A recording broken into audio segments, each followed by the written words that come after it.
And we are live. Congratulations. You made it through the week. Another amazing week of food safety, food quality, fantastic freaking food products that everybody loves to eat and enjoy.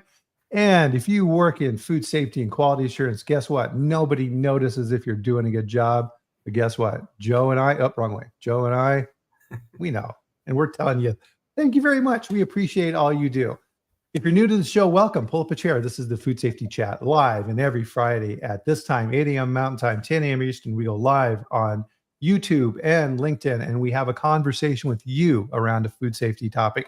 And that's what's make this fun, because this is not a lecture. This is not all kinds of presentations. This is us sitting down one-on-one and hopefully conveying a little bit of information that lets you think about what you're doing, maybe improve a little bit, because that's all we can really do, right? Is that incremental improvement.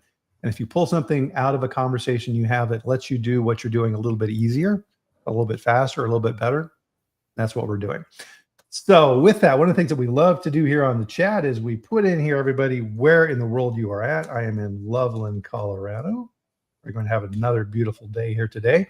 And of course, if you're a regular guest on the chat, you recognize the gentleman sitting next to me, Joe Laino, who is with Comprehensive Food Safety, and he is their compliance manager and senior food safety consultant. Joseph, how are you doing today?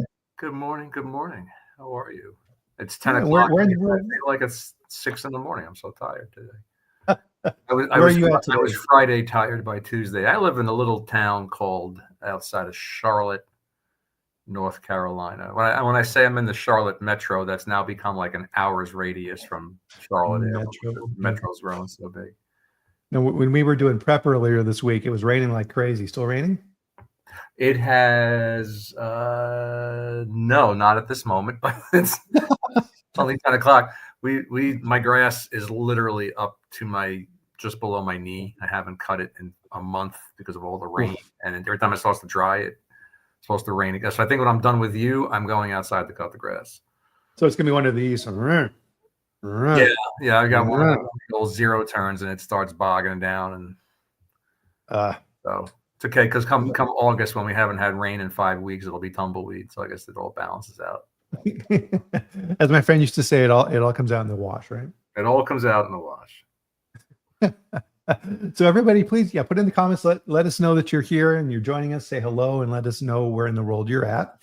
So one of the things that we do here on the chat here is we start out, and sometimes I get too excited to start and I forget this. So we are going to have a drink of your favorite beverage. So join Joe and I for a nice. Ta-da. Very good. And so a little bit of a disclaimer here from last week, Joe. So last week, Peter Holtman was my guest, and Peter lives in Sydney, Australia. And number one, so Peter, huge guy in food safety worldwide. And we had prepped the show and everything else. Now, number one, right? So I owe Peter at least a couple of beers the next time I see him. That's midnight for him. Midnight for the show. And so I'm like, dude, are you sure about this? We can move it later in the day. We can, crazy. He's like, no, I'm used to this. Conference calls worldwide. You get used to this. Like, okay. So 15 minutes before the show, he's not on. And I'm like, uh-oh. Okay. So I send him a message. Hey, Peter, everything okay? No response. 5 minutes before the show, I'm starting to panic. And the show starts and still no Peter. So I'm like, okay, I'll give him a little bit. So I kind of explained to everybody what was going on, that we were waiting. And I was very worried. I'm like, geez, I hope Peter's okay. I hope something serious didn't happen, or, something, because he's extremely professional. This isn't like him at all. And this is the only time this ever has happened in the 4 years I've been doing this chat now. And he didn't come on. So we spoke for about 10 minutes. I let everybody go. I didn't want to waste everybody's time. Did hear him after the fact. Sure enough, 5 freaking minutes before the show, massive internet outage. And he was visiting family. Nothing. He had absolutely nothing. No way to get a hold of me. Extremely apologetic. And these things happen, right? This is technology, and these things happen. And he's very apologetic. But the best part of this, Joe, is this: is and now I'm going to lord that over Peter for years, He's like, "Oh, I'm so sorry." I'm like, "No, forget about it. I'm sure. So it's gonna. I'm just gonna pull that out a little card anytime that I need.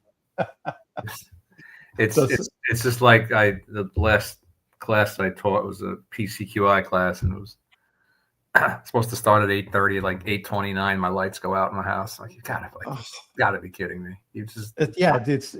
We've all kind of gotten used to this, and all these different variables within our lives. So I would imagine too today, right, is a major travel day for people. This was the Food Safety Summit this week. Wish I could have been there. It would have been awesome. Seeing great pictures from everybody who's attended.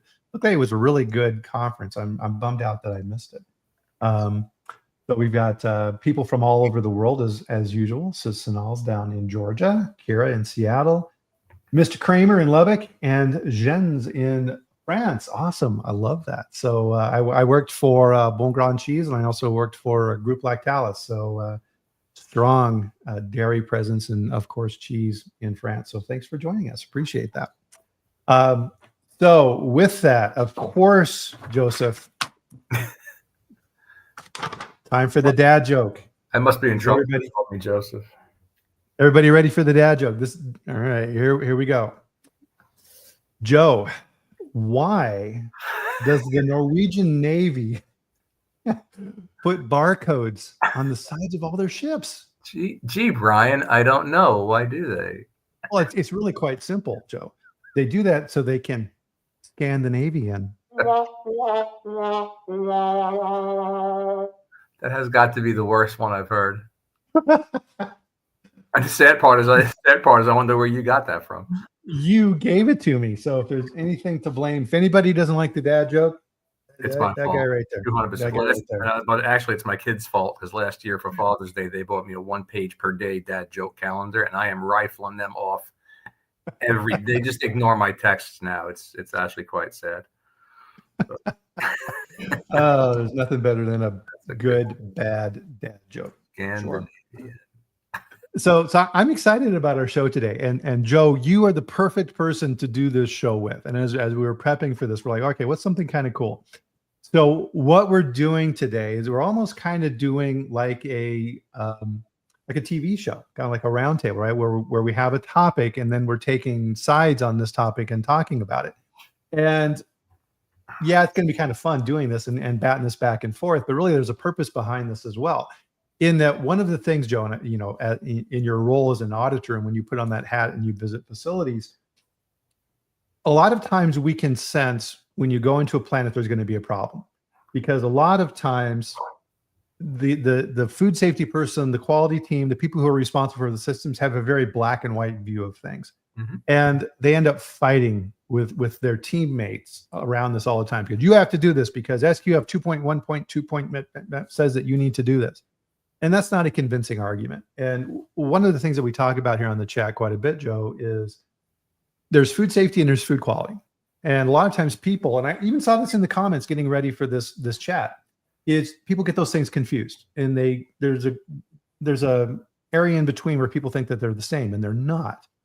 Food safety is very black and white when it comes to the actual decision-making process and how you set up your programs. Food quality is a business process where you need to have your systems and programs and your data in place so that you can make a risk-based decision relative to how you're managing that issue.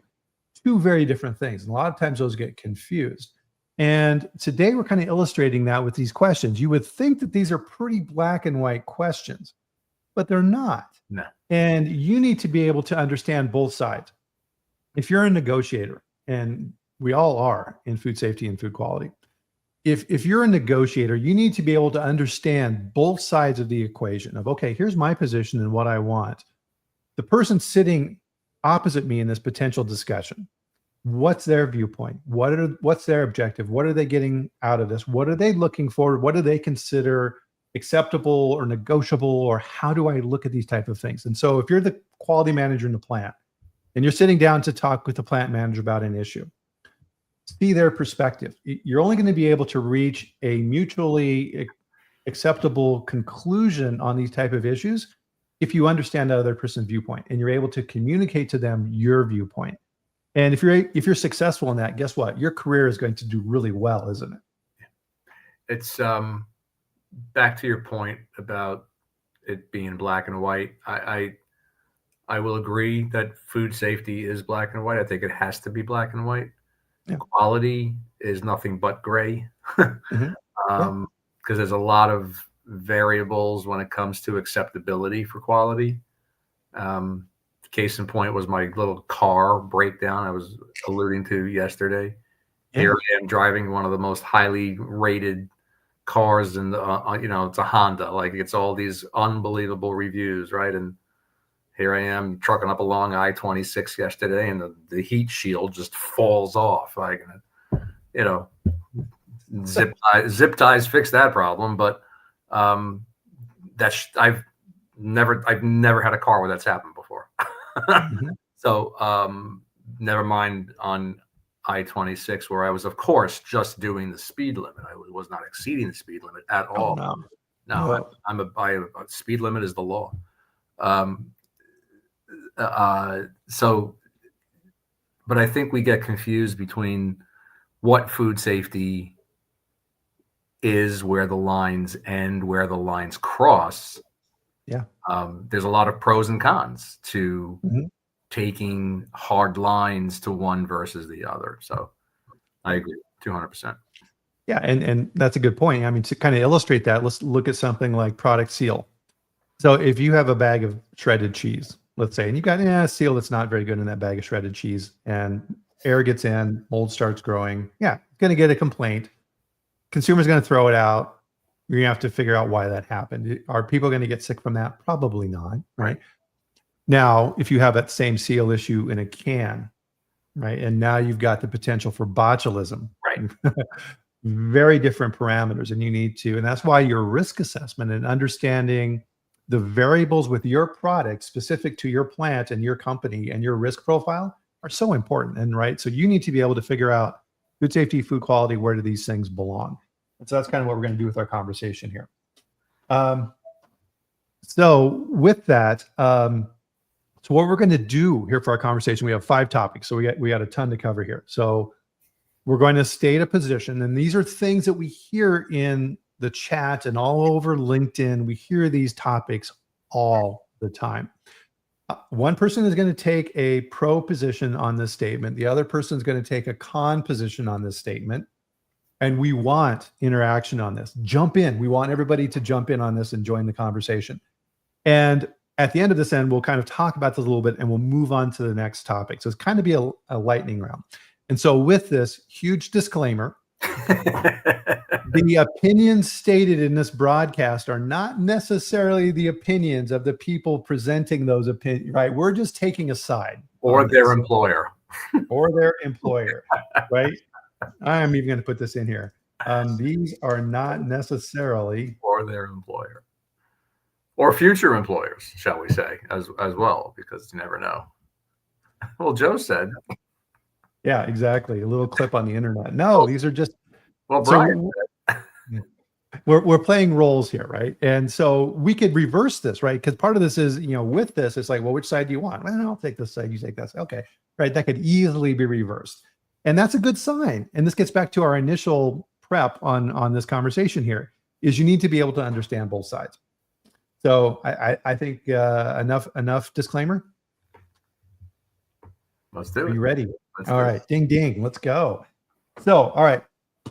Position statement number 1. Staff cuts at the FDA and USDA with the current administration are going to significantly hurt food safety, right? We're seeing this all over the internet, right? LinkedIn, there's people lamenting that these staff cuts are going to be very bad. So here's the pro position that I'm going to be taking on this one. And this will be clear on the next one, right? We won't have this explanation necessarily. So, okay, Joe, obviously, this position is true, right? These agencies absolutely play a critical role in food safety. And without these agencies and the funding that they get, we're in serious trouble. What do you think? Next. There is no evidence. There was no statistical evidence to defend the fact that more frequent inspection, more regulatory inspections cuts down recalls. Absolutely. I mean, go back in time, Joe, and look at, I mean, the jungle and Sinclair Lewis and the absolute craziness that was food manufacturing before the government got involved. We can go back in time to just last year. There was a recall last year over a listeria outbreak where 10 people died, and that place was under government and state oversight. Well, that's true, but that goes back to my point again. This is because these agencies just don't have enough funding. They're understaffed. They don't have enough time to cover this information. They're doing the best that they can. If anything, we should be giving more money to these agencies because they're the ones that protect food safety. Every advance that we've experienced in our levels of food safety in this country have come from private industry taking the lead. We can't wait for regulatory to police us, nor should we ever have to wait for regulatory police to police us. Where is our sense of integrity to do the right thing without being told to do the right thing? So, well, time and time again, we see these companies that don't follow that. Peanut Corporation of America, where they deliberately defraud, and they're out there killing people. Why they were under federal inspection. And look, if people are going to do what they want to do, regardless of what, I was on kind of driving home yesterday, and there I am on the interstate, and all of a sudden I'm not following the speed limit. I'll be the first guy to say that. What did the policeman make me slow down? No.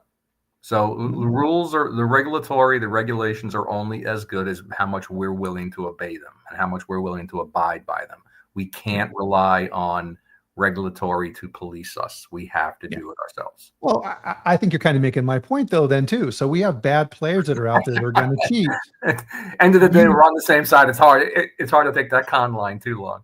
You need the cops to get those bad players like you that are out there speeding like crazy, man. Yeah, but there's 35,000 people out there, and two regulators. So what does that mean? You have the 34,998 are gonna.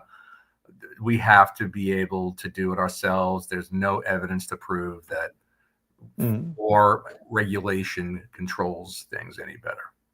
Well, it's kind of the not seen element, right? So it's kind of like if the regulators weren't there, it'd be much, much worse. Right? We just can't see that because there's no comparison. You're wrong. Next. That's usually how the argument. That's fine. You're wrong. Next. Right. So as part of this conversation, right? So is that what do you guys think? What arguments that would you have pro or con for that type of a question? So it's interesting with these type of things is, and you can picture this as right. Joe and I could easily flip that and argue the other side of what we just did. It's because we understand both sides of the issue. Absolutely. And, to every issue that we're going to raise here in this chat today, as well as everything else in life, there really is at least two positions.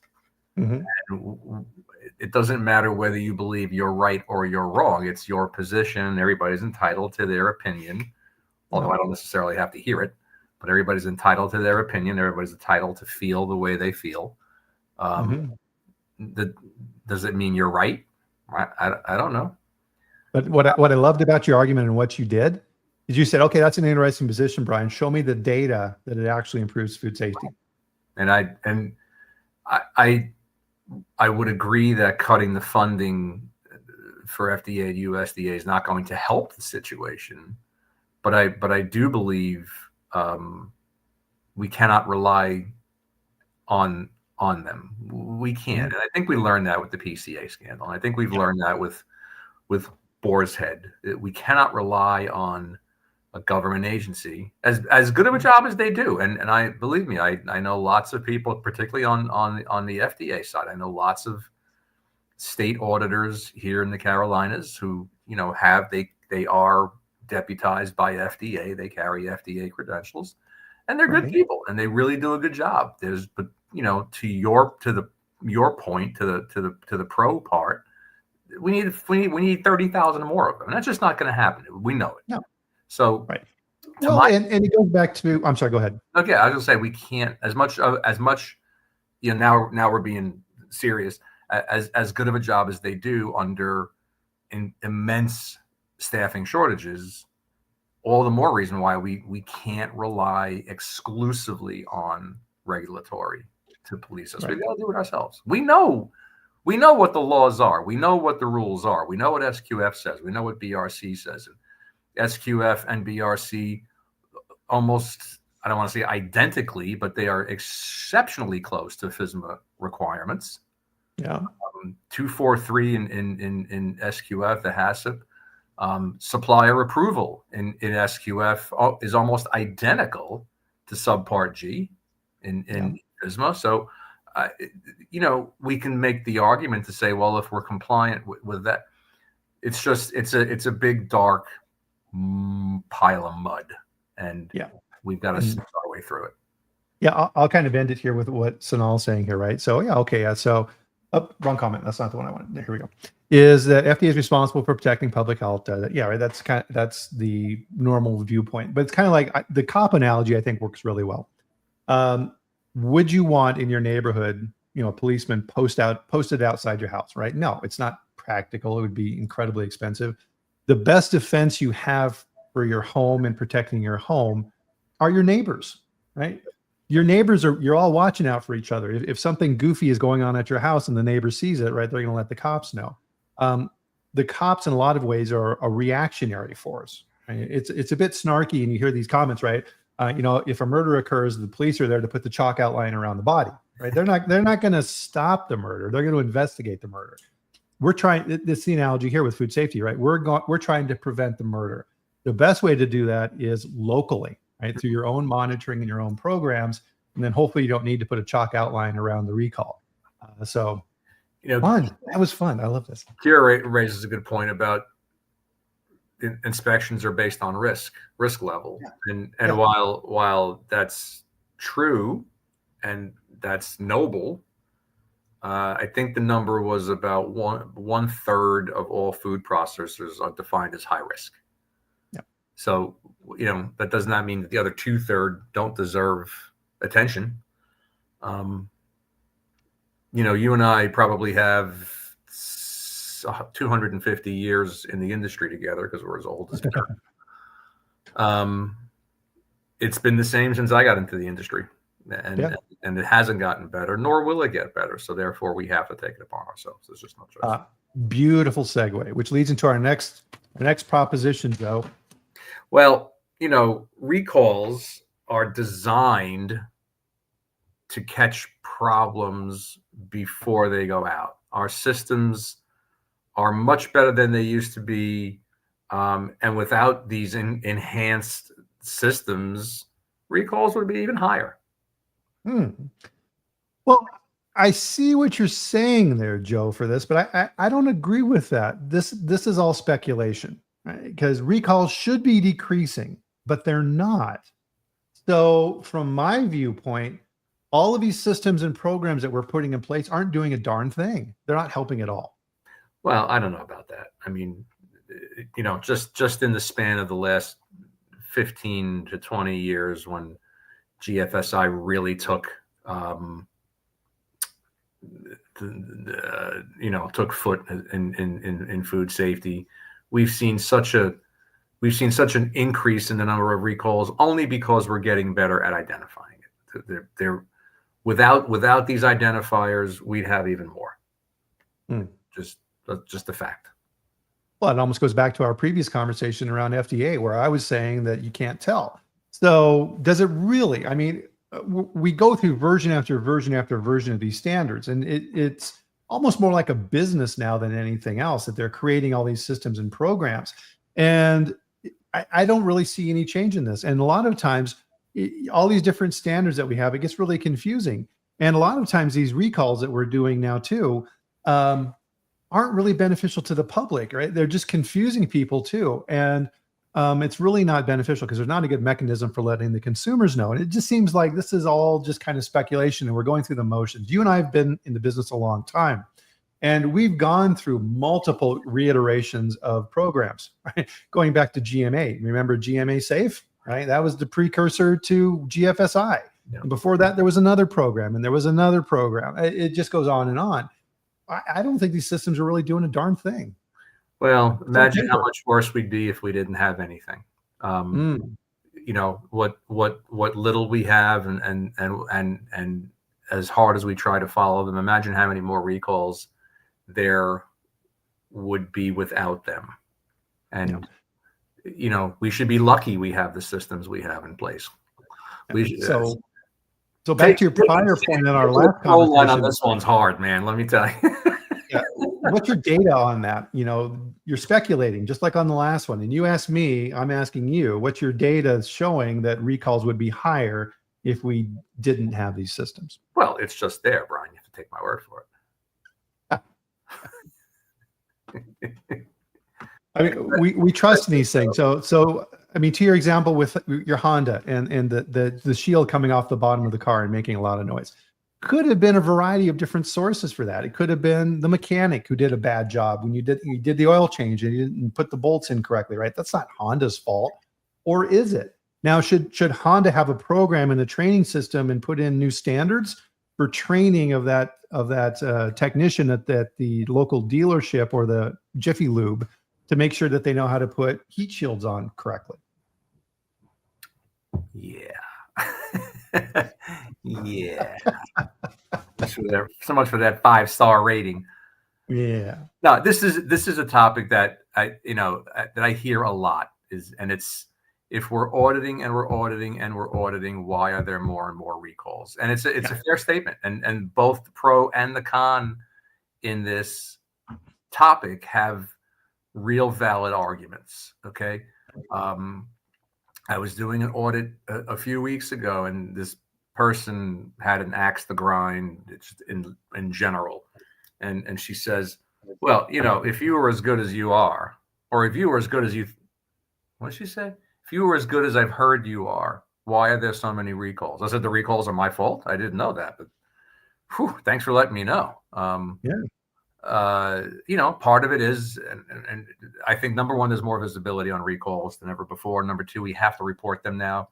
Where 10 years ago, the reportable registry wasn't there. 15 years ago, you know, my wife and I were talking, and we're both, you know, of that age where when we were born, there were 4 billion people on the planet. Now there's 8. So I'm 60. So in just 60 years, be quiet, Sanal. Don't laugh at me as to how old I am. I hear her chuckling. I hear her chuckling down I-85. You know, just in the past 60 years, our population's doubled. Well, the number of food plants hasn't doubled to create more food. So we're being forced to run harder, run faster, run longer, run leaner, greater demand on profitability. That comes with cutting corners. You cut in corners, it leads to recalls. So it's the whole, like, you know, the dog chasing its tail kind of analogy. Right. So either side of this topic, the pros and cons are valid. Right. And I think an important part of this second topic that we talked about here is what I was verbalizing is probably what your senior leadership is thinking, right? Hey, I'm spending all this money, food safety guy. I'm not seeing any results out of this. Well, how come things aren't getting better? They may not say that directly to your face, but that's what they're thinking. Which then will translate into less money, less budget, less resources. But they're not getting worse either, right? Yeah, so, true. Glass is half full, half empty. Look at it however you want. Yep. So moving on, topic number 3. So Joe, our consumers, the people that we love, that are our families, the people that we care about, they don't have a role in food safety. Consumers should expect everything that we're talking about here so far. Everything that we do in food safety is meant to make sure that the consumers have that expectation that their food is always going to be safe. And that's period. There's no other side to that conversation. So the consumer has no skin in the game. The consumer has no responsibility. Nope. So if you jump through hoops to produce a safe, wholesome product, in the meantime, it gets the food line, and the 16-year-old out there who doesn't know his ass from his elbow lets the milk sit on the loading dock in July for an hour before they put it. That's whose fault is that? That's your fault. You should have created systems and programs to make sure that doesn't happen. It's people are going to get sick. It doesn't make a difference. So All right. So you're going to put a disclaimer on the product that says, warning, warning. If you drink this, you're going to die because of the dumbass kid on the dock. Could be. Wow. Could be. So nobody's going to be able to eat anything then. All of the trust I have in the products is out the window, right? Because I have an expectation that product should always be safe. Yeah. It's where does it end? Where does one responsibility end and another start? Right. With you, it's your fault. That's true. That's off the joke. That's usually the truth. So here's another great example of life is gray. Okay. Yeah. We as manufacturers go through hoops. And again, Sanal and I go back a ways, and I know who she works for and the industry that she's in. And, she's in probably one of the highest risk kinds of industries. Okay. Yeah. And, it's where does my responsibility as a high risk producer end? And where does the consumer's responsibility take over? And it's somewhere between the factory and the grocery store. Mm-hmm. Every summer here, my local grocery store, I have a problem. I don't buy milk from them because from about now till October, I buy milk. I bring it home. It's sour in 2 days. And, well, it's your refrigerator. And it's the only thing in my refrigerator going bad is your milk. Yeah. I just don't buy it there anymore because I know they probably leave it on the back dock for 2 hours till they get around to loading it. The milk hits 50, 60 degrees, gets cooled back down to 40, and there goes the shelf life. Yeah. So it's I think everybody has some skin in the game. The manufacturer, the producer, there's a reason why the sanitary transport laws are in effect. And each grocery store has an obligation to get that stuff, get the cold, keep the hot stuff hot, the cold stuff cold. We're all going to be fine. And everything else in between, don't worry about it. If you leave the can of corn out there for 3 days, it's canned corn. But it's the perishable stuff that has to be handled better, and we're not doing it. Yeah, I think it's a variance of what is out in the marketplace of the customer is always right. It doesn't matter. They're always right. They always get what they want. And in what we do in food manufacturing, that extends as well for us to the retailers. So to your point, how many times do you go into a grocery store? And I've seen Dr. Detweiler post on this, right? He's traveling and he'll check temperatures in the coffin cases or the stand-up cooling units at those little sandwich stands or whatever that are in the walkways that you buy a quick meal. These things are 50, 60 degrees. And he'll be like, hey, that thing's too hot. You're going to start growing stuff. And the guy's kind of like, okay. Yeah, you need to let your boss know that they need to fix that. He says, and I came back to that airport at the end of the week and nothing had been done. Right? That link in the chain. And that's the really hard part. And so part of this is, and I think really, and you remember this too, Joe, back with the original inceptions of HACCP, is, okay, we have to control every potentiality, every hazard within the system, everything that we can think of, we have to control. What could happen at the farm? Oh, a crazy person could come to the farm and open the lid on the bulk tank and throw in some pesticides. Oh, yeah, right. That's a risk. How are we going to control that? Well, we have to start testing for pesticides. So you started ending up with this giant list of hazards to control and CCPs, and nobody could do anything because it was beyond crazy. Yeah. So that phrase in the risk assessments is so important, right? Reasonably likely to occur. I was just going to say So part of your level of paranoia sometimes dictates what is reasonable. Right. Yes, I'm sitting here, and when the wind's blowing out of the south, I am under the takeoff path of the planes leaving Charlotte, because Charlotte's airport's runways run due north and south. They take off to the south, they hook a right, they go over my house. By the time they're over my house, they're at 10,000 feet. Because every now and then I'll see guys jumping out of airplanes, parachutes above my house, and it gives me the willies. So is it possible that a chunk of blue ice could fall out from one of these airplanes and hit my... Yes. Is it possible? Sure. Is it possible that an asteroid is going to come out of the sky tomorrow and land on my back? Sure. Is it reasonable? No. Right. I see... you talked about hazard analysis. That's a good example. I see so many companies identifying botulism as a hazard when receiving canned ingredients. I'm like, well, why would you elevate that to a hazard level? It's not reasonably likely to occur. We have 100 different controls in place, retort process. Be reasonable, and you know, it's always a joke in the auditing world. We are reasonable. But again, this is now 3 for 3 on these topics about it could go either way. Mm-hmm. Yeah, exactly. And so I think part of this is what can you do? And this is something we talked about in the chat too, Joe, is think about things outside of your bubble, what you can control, what you can't control. Are there things that you can do in that supply chain downstream to educate? If you're seeing crazy complaints on your fluid milk coming from your plant, from consumers, from spoilage, talk with your retailers. Say, hey guys, what are you doing to make sure that you're getting that product into refrigeration right away? That's really important to get outside of that bubble. And I think that's part of the message here, right? Is we're talking supply chain, right? Don't get locked in your systems. And that's kind of what this whole risk assessment piece is all about here as well. So you got to think about those things in those terms. So do consumers have a role in food safety? Heck yeah. Closing issue that I remember on this one before we move on to the next topic is ConAgra, chicken pot pies, frozen chicken pot pies. Yeah. There was contamination found in those pot pies. Part of their defense was that consumers don't eat these raw. Consumers cook pot pies, and the cooking process kills any pathogens that might be present. So we're good. And the judge said, nope, you cannot rely on the consumer to manage your food safety. You have to send it to them in a condition that it's safe. You can't delegate that to your consumer.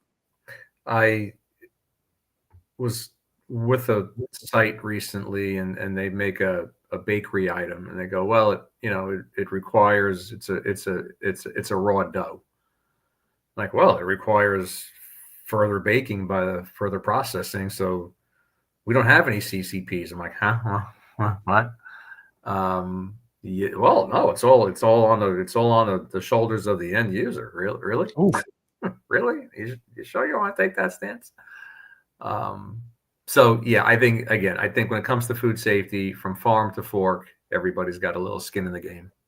Yep, absolutely. All right, so topic number 4, Joe. Marketing claims, and this is one of my personal faves. Marketing claims are good, and they drive sales, because without sales, there's no revenue, and without revenue, there's no salaries.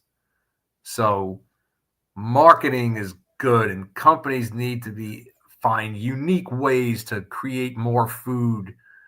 May not be real food, but it's food, and we have to use all kinds of technology and genetically modify stuff to feed the masses. That's our responsibility. Oof, marketing claims. Oh my God, right? So no. High fat, high fiber, low cal, gluten-free. Right. And as consumers, I hate them, right? We look at these packages and we can't make sense of anything. They're just trying to one-up each other with all these claims and all these certifications, and organic, gluten-free, allergen-free. Now with this, here's the one I love, Joe. Try and defend this one for your marketing claims. Superfood. This is a superfood, right? As a consumer, you're going, oh, wow, a superfood. I want a superfood. And you buy that. How did that work out with TerraFlower? Right? Listen. Everybody wants to harp on TerraFlower. It was a one-off problem. Okay. All right. It was a one-off problem. We made a little mistake. That multi-grain bread really is healthy for you. Okay. After all, it's got more than one grain. Yes, we still bleach it. And yes, it's air in a bag, but it's multi-grain. Well, and look at where we're going through right now with claims and what's allowed in food and what's not in the government right now. What used to be labeled, to your point, healthy just a few years ago is probably not healthy. So the government used to tell us that, don't eat fats. Get rid of all these fats. Fats are bad. Eat all these carbohydrates and you'll be healthy. And here's our nice little pyramid that we created, and we endorse this and we love this. And okay, marketing people, go to town. To your point, all these claims. Now it looks like all these claims are garbage. Hydrogenated oils. It's just oil that we've put some hydrogen in to make it firm, easier to transport. You're making a mountain out of a molehill, Armin Trout. Okay.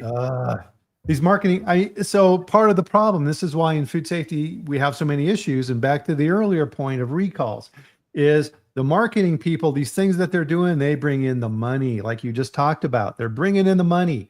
And the marketing people have the ear of the CEO, and they're going into the CEO and saying, okay, listen, here's what we're going to do with this marketing plan, CEO, and you're going to be absolutely amazed. We're going to go revenue by 75% in 3 months. And now I'm the food safety guy coming in going, this claim is potentially problematic, and I'm not sure if I'm going to be able to. Who's going to win that? What difference does it make? We're selling product. But if there's a claim on the package that says soy free, I can't guarantee soy free. I can only test to a certain level, 5 ppm. That's it. That's close enough. It's fine. It sells. Well, what happens? And the argument is that if sales are, and I hate this word, if sales are robust, everybody's happy, right? The shareholder is happy. The CEO is happy because the shareholders are happy. Therefore, the board of directors isn't up his butt. Everybody's happy, right? It's a win-win-win. So what if red dyes aren't necessarily healthy? Do you want to eat a box of all white Fruit Loops? No, I want my colors and my flavors, and otherwise it's not a Fruit Loop, it's just a loop. So well, so we hear this, right? And this is the food company argument, going and lobbying the senators and the congressmen. Now, part of the position, and this is what I'm seeing on LinkedIn and things like this, is they don't do this in Europe. A lot of the things we do in the US, they don't do in Europe. And I'm seeing a lot of comparisons, Joe, side by side of labels of products in the US and Europe, and they're very different. And the product's still good. Product's healthier, arguably. I don't know. It's just money. It's just money. British Fruit Loops. I don't know. So I have to try them. No, but again, this is one of the other grays, right? Because marketing is never about food safety. Marketing is about trying to promote an item, high fiber, and there are actually criteria for what is when you can declare high fiber, excellent source of fiber, good source of fiber. There's all statistical information, data points to say you have to have this level to call it high fiber. I was shopping a few weeks ago, and I looked at it was a package of store level, the store brand chopped meat, and it said on it British Fruit Loops, and it said gluten free. I'm like, well, it's ground beef. I hope it's gluten free. Yeah. And then somebody said, well, what happens if the cow eats grain?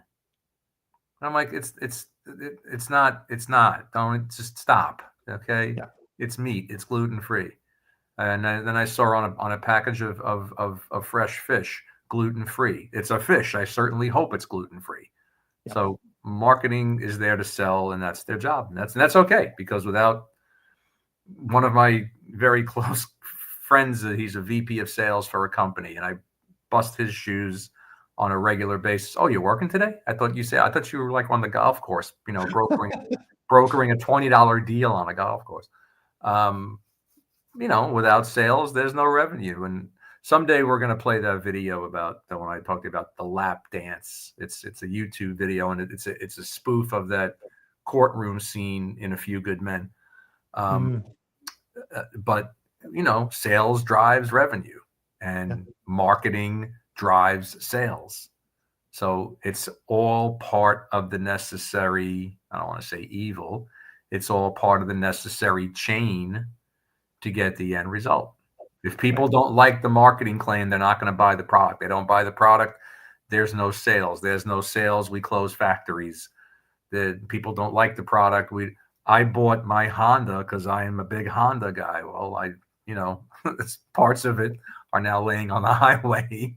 I'm a little irritated today. So marketing is there to drive a concept, and from soup to nuts, it again, gray. Gray. Right. Well, and that's why this topic is so important. So number one, you have high expectations for Honda.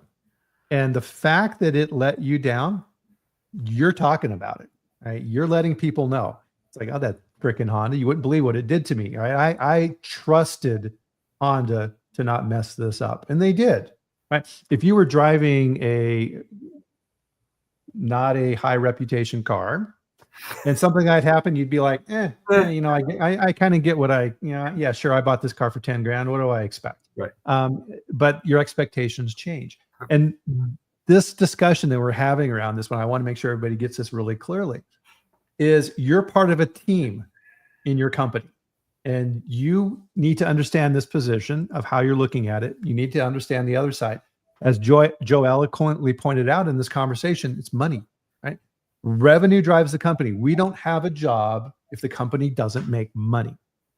So you need to understand what the other side of the company, the marketing, the sales, the CEO, what they're thinking. You need to think about these terms in terms of revenue. So for example, let's say a marketing claim. This is a phrase I use all the time. So write this down and use this. This helps.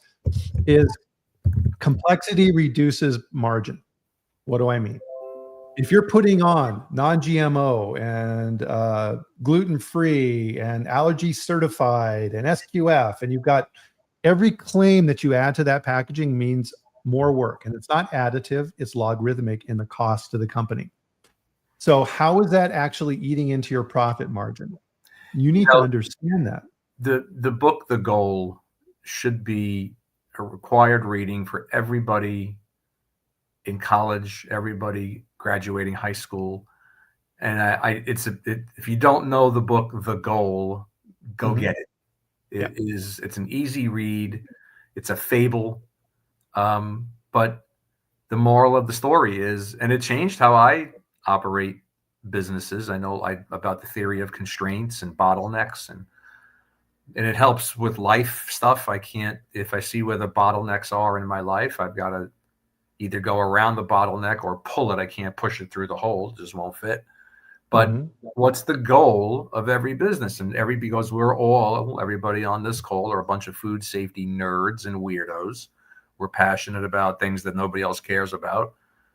We say, what's the goal of our business? Oh, it's to produce safe, wholesome product. No, it's not. The goal of our business is to make money. Yeah. Okay? Because without money, we don't have jobs. And then we can't worry about making safe, wholesome food. So, my wife used to always tell me, see things from the other guy's perspective. And salespeople, while they may be salespeople, and I'm not knocking salespeople, they have a role, and their role is to sell the product that we're making. And without that, we don't have the opportunity to make safe product. So right. What we're doing in food safety is implied. Right. It has to be there, but we have to educate and teach people. So I found the book here on Amazon, and forgive me for the giganto link. I wasn't able to shorten it, but the book is called The Goal. Eliyahu Goldratt, one of the greatest books ever written. And it was written back in the 70s, and it's still relevant today. It's in like its fourth or fifth, but the book just doesn't go away. It's in like its fifth or sixth printing by now. Yep. The one I pulled up and linked here on Amazon, no affiliation, by the way, is the 40th anniversary edition. Yeah. So a lot of wisdom there for sure. So final topic. We're in the home stretch here. So Joe, I'm very adamant about this. This is very important in companies. Food safety needs to report to senior management. If food safety doesn't have a seat at the senior management in the company, they're going to be ignored. They're going to be talked over, and they're not going to be able to manage food safety. And I think a lot of problems in company come from the fact that food safety reports somewhere down in the company in operations or something. It's a big problem. Does it matter? If we've got acceptable levels of food safety culture in our facility, and we're hitting our KPIs, and we're getting those great audit scores, we're getting 98s on our audits, and we're getting the AA+. Woo! What difference does it make? We clearly our audit scores reveal and reflect our level of commitment. So who cares? Well, that's good for the here and now, but in food safety, you should be concerned more about the future. So, okay, great. Things are working fine now, but you need to be thinking about the problems that are coming down the road. And you need to let senior management know as part of senior leadership that there's potential issues they need to be concerned about. Worry about the How are future. they going to do that? Why am I worried about the future? I'm worried about making product today. Well, I want to continue making product. And so you have to, senior management's job is to be thinking 3 to 5 years out into the future. How can I do that buried in the operations group? I'll worry about tomorrow's problems tomorrow. Right now, I got to worry about making this bread today and not killing anybody. Very short-sighted. Very short-sighted. That one hurt me to say. I'm not going to lie. You always give me the con side on the ones that truly go against the core of my soul. Good. Yeah, I want to see you go.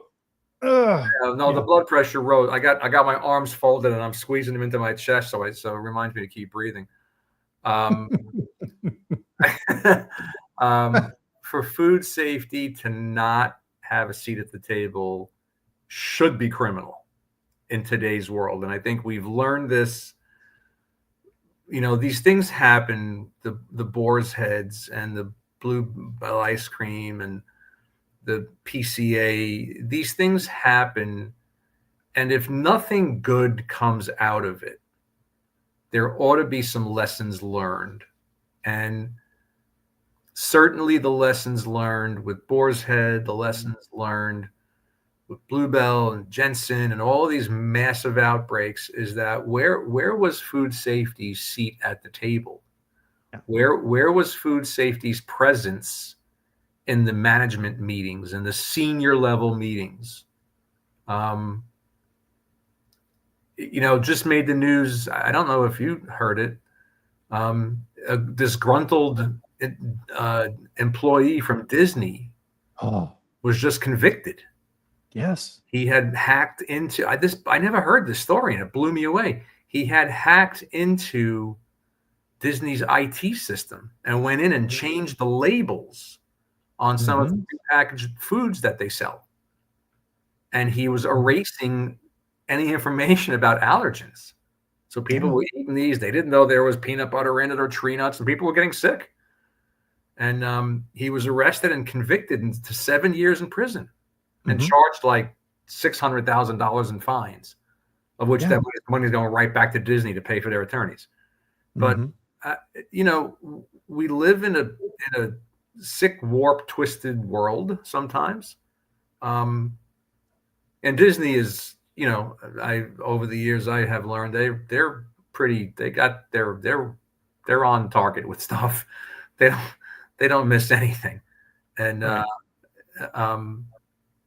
and I'm sure that their IT system is on par with some of the finest in the world, and yet it happened. So what's the takeaway? With again, a good example is with Jensen and Bluebell. Where was food safety's seat at the big boys table? Was it like Thanksgiving and the little kids had their own table, the adults had their own table, or was it all one table? As food safety needs to not cry wolf. Okay. And I think that tends to happen sometimes. And tends to be why sometimes we're ignored. Because we always, if the sky is falling, well, okay, well, present your facts. You got to take emotion out of it. This is business. It's not. I'm not playing poker. Okay. Yeah. So. Well, the analogy I use on this is, we're it's kind of a bad one because it ended in a disaster, but we're the lookout on the Titanic, right? We're the guy up front who's scanning for the icebergs. We're saying, hey, something's coming up that's not good here. We need to turn the ship a couple of degrees this way to avoid that problem. Because once it's on top of you, right, too late. It's done deal. You're going down. And part of this goes back to what we talk about here on the chat. Part of our job in food safety, and this gets back to all these conversations we've been having around food safety culture. What the hell is it? What does it mean? What does it look like? All these type of things. Our job in food safety is to be the conscience of the organization and say, okay, I understand why you're wanting to do these things from a marketing perspective or a sales perspective. Here's some things you need to think about, because you come up against this all the time too, Joe. And this is one of my pet peeves. We never had a problem before, right? Is okay, well, that's not a way to run your business. That's not the future. And to your point on the unenviable con position on that last one was, we're here to, you're just chicken little. No, part of our job is to educate and teach and look out far ahead to help the companies avoid those things. And again, this weaves through everything that we've talked about here today. You have to understand the position of the people you're talking with. You can't beat food safety into the CEO, right? To your point, Joe, you can't be the nag of, right? They're going to tune you out. Mm-hmm. They see you walking down the hall, they're just going to walk the other way because they don't want to talk with you anymore because you're just a pain in the butt. Some really good comments came in here, and Cortland raises a good question. What happens about the consumer that, goes outside, cleans their chicken coop, cleans their duck coop, and then comes inside and cooks dinner? Didn't wash their hands. And I agree. And, here we are going through, again, all of these flaming hoops to be sure that we're preparing food in our factories to be safe and legal foods, mm-hmm. right? And then the end consumer drops the ball. Great comment. We talked about that a little earlier. It's exactly, part of this gets back to that educational piece is don't go to the grocery store and buy your groceries and then drive around all day for 6 hours in 100-degree weather. I don't care how cold your air conditioner is in your car. It's not keeping the milk at 40 degrees. No. And then you wonder what happened. And the part other of this, and yeah, go ahead. I was saying, and the other good point he raises that ISO requires quality to report into senior management. Well, so does SQF and BRC. And how effective is that? Right. The practitioner may be reporting in if senior management doesn't want to hear it. Right. Right. And so what does senior management mean? So plants will say, senior management means the plant manager. All my quality managers report to the plant manager. That's senior management for the facility. I'm done. Maybe. What about at corporate? Good. Yeah. So Kira's making a good point here too as well. Right. We are seen as roadblocks and not guide rails. Businesses don't want roadblocks. Well said. That's that. And you know what? That should be like a slogan. Mm-hmm. You should copyright that, Kira. You should copyright that. Absolutely. We are seen as roadblocks and not. I'm gonna get that tattooed next weekend. We are seen as roadblocks and not guide rails. Right here on your arm. So I mean, and again, and so Kira, this is a great way to end our chat here today. Is right. You need to not be seen as a roadblock. You need to be seen as a member of the team. You need to be seen as a valuable asset that's helping to your point, Joe, grow the company, grow the business, help it be successful, and protect the consumers along the way. Right? You're not in opposition. It's a with. You are working with the team, and you need to interact with the marketing people and the sales people and the ops team and R&D and procurement and senior. Everybody that touches food safety needs to understand their perspective and that you understand their perspective in the business. So the correct decisions for food safety and food quality can be made. Yep. Right? If not, you're going to fail. Agree 200%. And with that, wow, this was fun. I hope everybody enjoyed this. I enjoyed this, Joe. You're the perfect person to do this with. Exhausting. Like I'm trying, because I've been known to have an opinion or two about things. And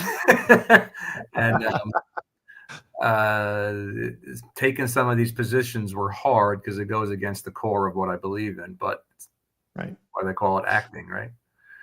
Well, and again, it even though this may be personally distasteful to buckle down and see the other side, you got to do it. Absolutely. You got to do it. Yeah. So with that, guys, thanks. I hope, let me know in the comments here and send me an email or Joe, send Joe an email and let us know if you enjoyed this chat. If you did, we'll continue this concept and we'll kind of do this more in the chat as well too, because I enjoyed this. This was a ton of fun. So with that, everybody, we'll bring our chat to a close here for today. Thanks for joining us. We always appreciate it. And as usual, we'll be back here next week on LinkedIn and YouTube at the same time, 8 a.m. Mountain Time, 10 a.m. Eastern, where I'll bring another superstar in food safety like Joe onto the chat to have a conversation with you. And in the meantime, have a good weekend. Enjoy yourself. Get out in that nice weather, and we'll do it all again next week. Thanks, everyone. Have a good weekend.